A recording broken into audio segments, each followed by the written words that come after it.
आप सभी का एक बार फिर से स्वागत है एटीएस के एक और नए वीडियो में।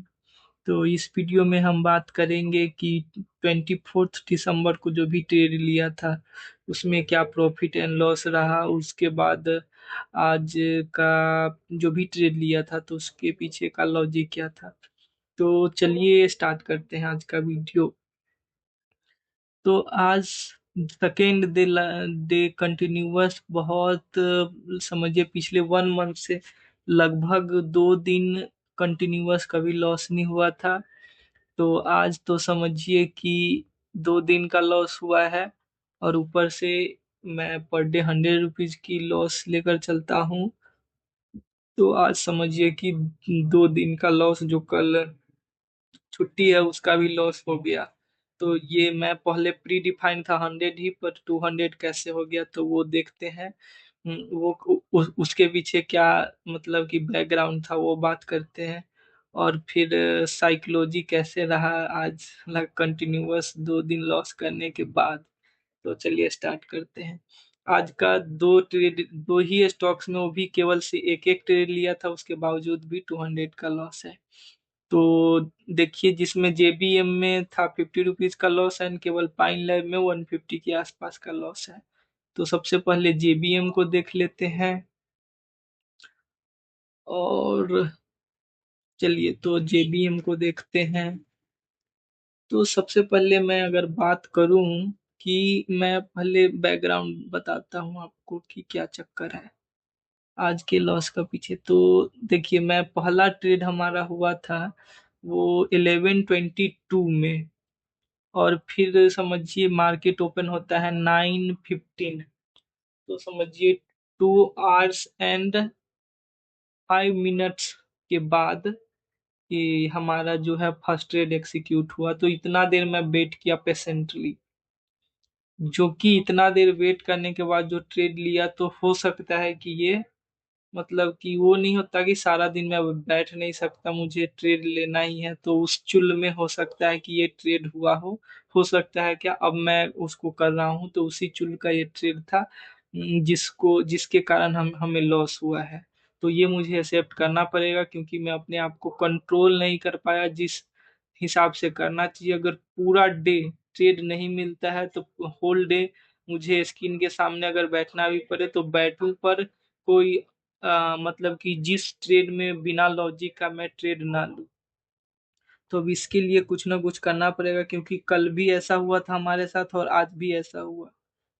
तो ये कुछ चक्कर है और इसको फिक्स करने के लिए मैं इस बिफोर 31 दिसंबर मैं कुछ ना कुछ रूल्स बनाता हूँ जिसको मैं नेक्स्ट ईयर ऑनवर्ड्स फॉलो करूंगा। तो ये था पहला कि इतना देर वेट करने के बाद चुल मची थी ट्रेड लेने का, तो उसमें फर्स्ट एड लिया था। फिर फर्स्ट एड में लॉस होने के बाद साइकोलॉजी और खराब हो गया।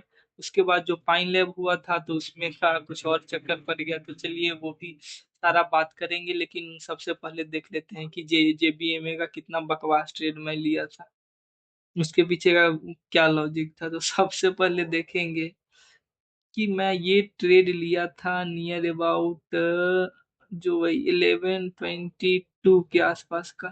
तो यहाँ पे क्या था कि ये देख रहे हैं, ये पहले तो अप मूव, फिर कंसोलिडेशन, फिर अप मूव, और ये जो हाईएस्ट पॉइंट था उसके नियर यहाँ पे कंसोलिडेट करके, तो मैं यहाँ पे जो ऐसा मूव यहाँ पे आया, मैं मतलब एज्यूम कर रहा था कि वो मूव यहीं पे आएगा। तो ये मेरा पॉइंट ऑफ व्यू था उस टाइम, जो कि बेसलेस या फिर बोल सकते हैं, क्योंकि मैं सक्सेस रेट, अगर मेरा आप पिछले पहले का वीडियो देख रहे होंगे तो यहाँ पे देखिए कि 10 मिनट टाइम फ्रेम पे भी कोई स्ट्रक्चर नहीं था। मैं करता हूँ कि थोड़ा कंसोलिडेशन होना चाहिए, फिर 9 EMA से उसको सपोर्ट मिलना चाहिए, कंसोलिडेशन, उसके बाद एक ऐसा कैंडल, फिर जो कंसोलिडेट होगा वो 9 EMA से रिजेक्शन लेके फिर यहाँ पे अगर कोई ट्रेड बन रहा है तो मैं लूंगा। यहाँ पे कोई कंसोलिडेशन नहीं है अपर टाइम फ्रेम पे, नहीं 10 मिनट्स पे, नहीं 15 मिनट पे, नहीं 5 मिनट्स पे है। तो देख रहे हैं उसको ब्रेक पहले कर चुका है, ब्रेक कर करके कोई मतलब ऐसा लग नहीं रहा कि ये सपोर्ट ले रहा है कोई ईएमए से। तो यहाँ पे ट्रेड लेने का कोई मतलब नहीं बन रहा था, पर उस टाइम तो पता नहीं क्या ही लगता है कि नहीं ये ट्रेड तो लेना ही चाहिए, ये ट्रेड वर्क कर सकता है। तो उस टाइप का माइंडसेट बोल सकते हैं। अगर मैं इन्वर्स करके भी देखूं इसको, तो देख रहे हैं शायद ये मैं 2 मिनट टाइम फ्रेम पे लिया था, ऐसे नहीं, उस टाइम भी ऐसे ही था। तो उस टाइम ये रेखा नहीं था, अभी मैं इसको खींचा हूँ। तो यहाँ पे भी देखिए, 2 मिनट पे टाइम फ्रेम पे भी अगर एक ईएमए से रिजेक्शन होता तो वहां पे भी ट्रेड मान सकते थे कि ये नियर अबाउट हाई था इसका, उसके अराउंड यहाँ पे कंसोलिडेशन हुआ और उसके बाद 9 ईएमए से रिजेक्शन भी है, उसके लिए मैं ट्रेड लिया था। तो इसमें नहीं, 9 ईएमए से रिजेक्शन है, क्योंकि मैं 2 मिनट टाइम फ्रेम पे देख के ही कर रहा था। और अगर 1 मिनट की मैं बात करूं, तो जैसे 9, नहीं नहीं यहाँ के राउंड है, अरे नहीं रे बाबा, हाँ यहाँ पे तो 9:22 यहाँ पे देख रहे हैं। अगर इसको फटना होता तो 1 मिनट टाइम फ्रेम के अकॉर्डिंग तो यहीं पे ये फट सकता था, पर नहीं, ये नीचे गया, इसको क्लोज किया इसके नीचे, फिर यहाँ पे कंसोलिडेट कर रहा था। तो मैं लोअर टाइम फ्रेम पे देखा नहीं, वही है, दिमाग काम नहीं करता अभी उतना जितना करना चाहिए।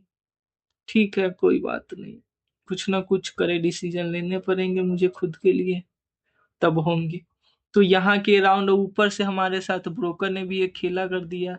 जैसे अगर मैं पहले आपको दिखाता हूँ कि ट्रेड का टाइमिंग, यहाँ पे देखिए 11:22, यानी कि 11:23 में हमारा ट्रेड एक्सिक्यूट हुआ था, 23rd मतलब मिनट्स पे।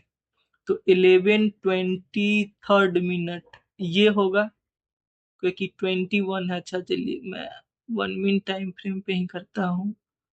11:23, 21, 22, तो ये समझ के चलिए। इसका हाई देख लीजिए आप, हाई कितना है, 643.9 का, 643.9 का हाई है। और हमारा ट्रेड कब एग्जीक्यूट हुआ, 643.9 है ना, 644.55 पे हमारा ऑर्डर एग्जीक्यूट हुआ है। तो सबसे पहले तो यहीं पे हमारे साथ गड़बड़ी हो गया कि ब्रोकर, पता नहीं क्या चक्कर है, आज हमारा थोड़ा लॉस होना ही था। तो ये है कि ये पूरा गया नहीं, 944 भी इसका हाई नहीं है इस कैंडल का, पर फिर भी 944.55 पे हमारा ट्रेड एक्सिक्यूट हुआ। और उसके बाद थोड़ा भी ज्यादा टाइम नहीं लगाया और इस कैंडल में हमारा स्टॉप लॉस हिट हो गया, क्योंकि कहीं से सपोर्ट लेकर नहीं गया था, तो सपोर्ट लेने आया और वो सपोर्ट से बाउंस नहीं कर पाया और यहाँ पे हमारा सेल हिट हो गया। और इसमें क्वांटिटी वही है कि मैं, अब देखिए इसमें मैं सेटिंग कर चुका हूँ कि अगर आप सेटिंग की बात करें, तो मैं यहाँ पे अपना कैपिटल डाल चुका हूँ कि 5000 मेरे कैपिटल है, और रिस्क तो यहाँ पे परसेंटेज पहले से क्लिक था, तो मैं कैश करके 50 डाल दिया। तो उसके बाद 50 रुपीज पर ट्रेड, तो उसके अनुसार से मुझे क्वांटिटी पहले मैं कैलकुलेट करता था कैलकुलेटर पे, लेकिन जब मैं ये सेटिंग कर दिया तो मुझे कैलकुलेटर पे कैलकुलेट करने की जरूरत नहीं पड़ती। तो यहीं पे मुझे पता चल जाता है। तो यहाँ पे जो 17 क्वांटिटी है, तो उतना ही 17 क्वांटिटी आप देखेंगे तो मैं लिया हूँ, ठीक है। बट तो ये पहला ट्रेड था जिसमें हमारा लॉस अगर आप देखें, तो जेबीएमए में एग्जैक्ट 50 रुपीज का है। और सेकेंड ट्रेड की बात करूं तो पाइन लैब है, और पाइन लैब की भी मैं टाइमिंग देख लेता हूं कि उसके बाद देखिए सेकेंड ट्रेड कितना हुआ, दो, मतलब 2 बजे नहीं, पाइन लैब, हाँ मैं बाई किया था, चलो।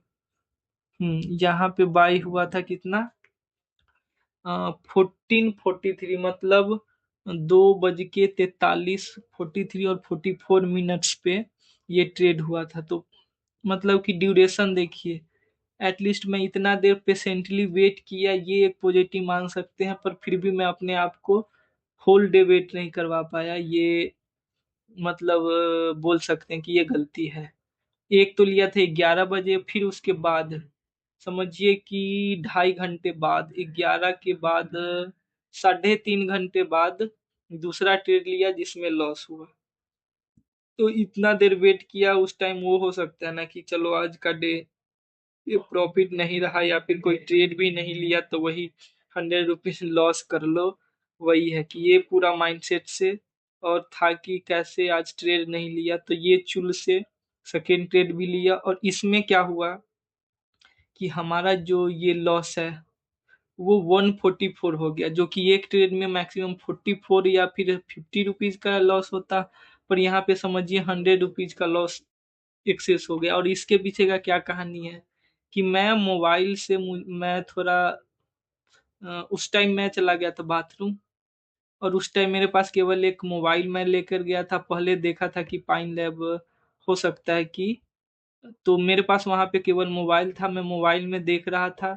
और मोबाइल में देखते वक्त मैं मोबाइल के ट्रेडिंग व्यू में इसको देखा पोजीशन साइजिंग देखने के लिए, पर वहां का जो टूल था वहां पे क्वांटिटी 200 बता रहे थे। फिर मैं जब स्टॉप लॉस वहां पे देखा तो 0.35 पर यूनिट दिखा रहा था। तो जब मैं उसको 50 से डिवाइड किया, अगर मैं आपको कैलकुलेटर पे दिखाऊं तो एक सेकेंड, कैलकुलेटर ओपन, तो अगर मैं इसको 50 डिवाइड बाय 0.35 करूं तो 142 आ रहा है ना। तो ये मुझे जो मैं वहां पे स्टॉप लॉस तो मैं कैलकुलेट किया नहीं, और बहुत अर्जेंसी लग रहा था। क्या होता है ना कि जो ट्रेड आपको लॉस वाला होता है वो बहुत अर्जेंसी में लगता है कि नहीं ये ट्रेड मिस ही हो जाएगा अगर मैं नहीं लिया था। तो उस अर्जेंसी में जो स्टॉप लॉस मुझे दिखा वो 0.35 का दिखा, और तो उसको मैं कैलकुलेटर पे डाला तो 142 क्वांटिटी आ रहा था, पर इसको मैं दो क्वांटिटी कम करके ही 140 क्वांटिटी में लिया। तो ये था उसका बैकग्राउंड। और फिर देखते हैं कि गलती हुई कहाँ। तो चलिए अब स्टार्ट करते हैं पाइन लैब जो सेकेंड हमारा ट्रेड था। तो सबसे पहले देखिए गलती क्या, कितना बड़ा सा गलती था। पहले तो ये डाउन मूव, ठीक है, डाउन मूव के बाद मैं इसको यहाँ के राउंड एक्सपेक्ट कर रहा हूँ 240 यहाँ के राउंड, कि ये अचानक से इतना बड़ा, बहुत बड़ा यहाँ से रिवर्सल दे सकता है। अब देखिए मैं पीछे बैकग्राउंड चेक नहीं किया, यहाँ पे भी तो रिवर्सल दे सकता था, ठीक है, यहाँ पे भी तो रिवर्सल दे सकता था, ये वाला आया, यहाँ पे भी तो रिवर्सल दे सकता था पर दिया नहीं। तो पिछले रिवर्सल दिया नहीं, उसके बाद ऐसा होता नहीं है कि इतना बड़ा डाउनफॉल आके कि खूब अच्छा सा बहुत बड़ा रिवर्सल दे दे। हाँ थोड़ा बहुत ऊपर नीचे हो सकता है, उसके बाद भी यहाँ पे जाके फिर कंसोलिडेट करके कुछ कर सकता है, पर ऐसा बहुत कम बार होता है। यहाँ से अगर डाउन ट्रेड बनता तो वो बन सकता था। पहले मैं डाउन देखा, पर उसके बाद ये जो आया एक मूव, इसके बाद मुझे लगा कि हाँ यहाँ के आसपास, और उस टाइम थोड़ा इसका स्ट्रक्चर भी मैं मोबाइल पे देख रहा था तो लग रहा था कि कहीं रिवर्स करेगा। तो वो लगने से नहीं होता है, पर हमारा कोई सेटअप नहीं था। चलिए देखते हैं अब सेटअप वैसे नहीं था। तो सबसे पहले होता है कि एटलीस्ट हाइयर टाइम फ्रेम पे कुछ ना कुछ तो भाई बनना चाहिए। सबसे पहले यहाँ पे देखिए अगर ईएमए की बात करूंगा तो सारा ईएमए इसके अपोजिट था, जो कि रेसिस्टेंस की तरह काम कर सकता था। सबसे पहला ये देखिए रेड वाला था 15 मिनट टाइम फ्रेम पे 50 पीरियड का था, उससे रेसिस्टेंस लेके हमारा स्टॉप लॉस हिट हो गया। मल्टीपल था जिसको मैं इग्नोर किया केवल मतलब कि एक ट्रेड लेने के लिए। उसके बाद यहाँ पे भी था 1:3। तो चलिए कोई बात नहीं, सबसे पहले देखते हैं कि जो ट्रेड था वो क्या था। अब देखिए ये जो मूव आया, मैं इसकी बात कर रहा हूँ, ये मूव की, ठीक है। तो यहाँ पे ये मूव आया, उसके बाद यहाँ पे जो कंसोलिडेट कर रहा था, और ऊपर से ये इस ईएमए के सपोर्ट पे सपोर्ट भी ले रहा था, ठीक है। और तो यहाँ पे मैं इसको भी इग्नोर किया कि ये भी ईएमए है, ठीक है। अगर रहता है क्या बोलते हैं उसको, वैसे तो अगर नहीं रहता है तो ज्यादा ही ठीक है। ऊपर से मैं बिना अपर टाइम फ्रेम के सपोर्ट के, यानी कि बिना अपर टाइम फ्रेम पे स्ट्रक्चर बने मैं ट्रेड ले रहा हूँ, उसके बावजूद इतने सारे हिंड्रेंस है। उसको मैं यहाँ पे देखिएगा तो ये हिंड्रेंस है, ठीक है। ये एक हो गया, एक ये हो गया, ऊपर से ये इसका है। अगर मैं अपर टाइम फ्रेम पे करूंगा तो अपर टाइम फ्रेम पे देखिए ये हमारा हिंड्रेंस है, और इसको 1:3 पे यहाँ पे बनता है, और इसके बीच में कितना सारा हिंड्रेंस है, रेसिस्टेंस जिसको बोलेंगे। अगर मैं 5 मिनट टाइम फ्रेम पे देखूँ तो ये है, फिर ये है। उसके बाद अगर 10 मिनट टाइम फ्रेम पे जाऊं तो मल्टीपल्स है, ये है। इतना सारा मतलब रेसिस्टेंस होने के बावजूद मुझे केवल क्या दिख रहा था उस टाइम, कि भाई अब तो ये ट्रेड फटेगा ही, जैसे क्या ही बताऊं। और एक फटेगा फिर मेरा लॉस कवर हो जाएगा, 50 रुपीज का वो है, 1:2 3 भी लूंगा तो हो जाएगा। तो उसके चक्कर में मैं था, तो हुआ भी, थोड़ा ऊपर गया, यहाँ पे लग रहा पॉजिटिव गया। फिर मैं हुआ कि मैं बाथरूम से बाहर आने लगा, मोबाइल वहीं पे पैकेट में रख लिया, फिर मैं होप कर रहा था कि ये कहीं चल जाए। तो पर कोई होप हमारा काम नहीं दिया, और उसके बाद हमारा स्टॉप लॉस हिट हो गया। तो ये सारा बैकग्राउंड था उसमें। देखिए क्वांटिटी यहाँ पे जब लास्ट में यहाँ पे क्वांटिटी कितना 57 है, तो 55 क्वांटिटी ले लेता मैं, पर नहीं, ये मैं देखा नहीं था, और क्वांटिटी में ले लिया था 140। और यहाँ पे देखिए स्टॉप लॉस कितना है, 0.87 का है, मतलब 1 रुपीज का स्टॉप लॉस समझ लीजिए। और फिर उसके बाद एक और चक्कर पड़ गया, कि जब ये यहाँ पे स्टॉप लॉस हमारा हिट हो रहा था, तो मैं उसको है कि अब दिखाता हूँ, एक सेकेंड। यहाँ पे है कि मैं स्टॉप लॉस भी लगा दिया था और टारगेट भी लगा दिया था यहाँ का। ठीक है कि यहाँ पे आएगा तो 1:3 1/3 यहाँ पे मैं बुक कर लूंगा। तो वो भी टारगेट था, फिर उसके बाद स्टॉप लॉस भी मैं लगाया था। पर क्या हुआ कि मैं जब पोजीशन एग्जिट करने गया, तो मैं एक नया ऑर्डर लगा रहा था, जो कि पुराने को पुराना लगा हुआ था, तो शायद उसके कारण नया ऑर्डर कैंसिल हो गया। अगर मैं आपको अब देखिए ऑर्डर के सेक्शन में मैं आपको जाकर दिखाता हूँ, तो सबसे पहले हाँ 3 बजे के आसपास ये देखिए, ये ऑर्डर है कि रिजेक्ट हुआ, फिर ये भी कैंसिल हुआ। तो उसके बाद क्या हुआ कि ये हुआ ना, रिजेक्ट हुआ, मतलब कि मैं डाला स्टॉप लॉस मार्केट, ये तो मैं कैंसिल किया था सबसे पहले। देखिए ये हाँ, MIS मार्केट पे मैं उसको रिजेक्ट कर रहा था, मतलब कि ऑर्डर को मैं स्क्वायर अप कर रहा था, क्योंकि ये कैंडल बना था। ये जो है यहाँ पे जो कैंडल बन रहा था, तो मुझे लगा कि मैं इसको निकाल लेता हूँ, क्योंकि बस समझ बाद में थोड़ा बहुत आया समझ, क्योंकि ये नीचे जा रहा है। तो यहाँ पे कोस्ट टू कोस्ट आया था, तो मैं सोचा कि इसको निकाल लेता हूँ, अगर मुझे बच गया कुछ पैसे तो मैं कोई एक और ट्रेड ले सकता हूँ। तो वहां के राउंड है कि मैं इसको जब क्लोज करने आया, तो उसके बाद का वो दिखाता हूँ। हाँ ये है। तो ये जो था, ये मार्केट पे मैं एक्सिक्यूट किया, तो 2 ऑर्डर पहले से लगे थे, तो इसके कारण ये हो गया कैंसिल। उसके बाद क्या हुआ, एक बार और किया, वो भी हो गया कैंसिल। फिर मैं जब ऑर्डर में गया तो मैं कैंसिल किया, तो ये ऑर्डर कैंसिल हुआ। तो समझिए कि ये ऑर्डर कैंसिल हुआ, उसके बाद मैं ये भी ऑर्डर कैंसिल कर दिया, क्योंकि मुझे लगा कि ये ऑर्डर एक्सिक्यूट हो गया है। पर मैं फिर से जाकर देखूं पोजीशन में, तो वो एक्सिक्यूट नहीं हुआ था पोजीशन में। तो फिर से जाकर मैं वहां से फिर मार्केट पे इसको एक्सिक्यूट किया हूँ, जिस पे हमारा स्टॉप लॉस कहिएगा, तो ये कैंसिल्ड है, तो इसका स्टॉप लॉस नहीं दिखा रहा। 234.4 का मैं स्टॉप लॉस लगाया था, पर हमारा ये जो ट्रेड एक्सिक्यूट हुआ था, एक तो क्वांटिटी ह्यूज क्वांटिटी था, 455 क्वांटिटी की जगह पे 140 क्वांटिटी था। ऊपर से ये इतना सारा चक्कर, वो तो मैं बच गया, नहीं तो और स्टॉप लॉस जाता हमारा बड़ा सा।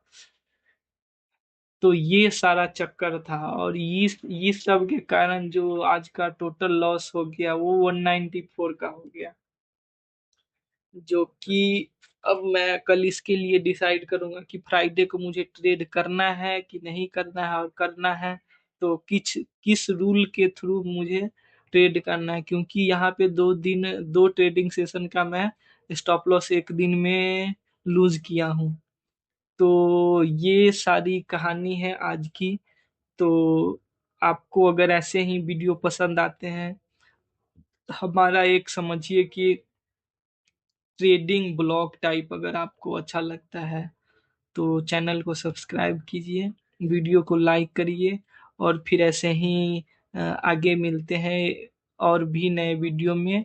और मैं इसलिए रिकॉर्ड करता हूँ ताकि मैं अपने आप को रिकॉर्ड कर सकूँ, और ये हमारे रिकॉर्ड में रहे कि मैं कैसे कैसे अपने आप को इम्प्रूवमेंट किया था। और मैं तो एक अच्छा ट्रेडर बन के ही रहूँगा। तो इसके लिए है कि मैं सबसे पहले अपने जर्नी को रिकॉर्ड करता हूँ। अगर कोई आगे फ्यूचर में अगर ऐसे आगे बढ़ना चाहे तो हमारा जर्नी के थ्रू सीख सकता है कुछ भी। तो चलिए, थैंक्स फॉर वाचिंग। जय हिंद। वीडियो देखने के लिए आप सभी का बहुत बहुत धन्यवाद।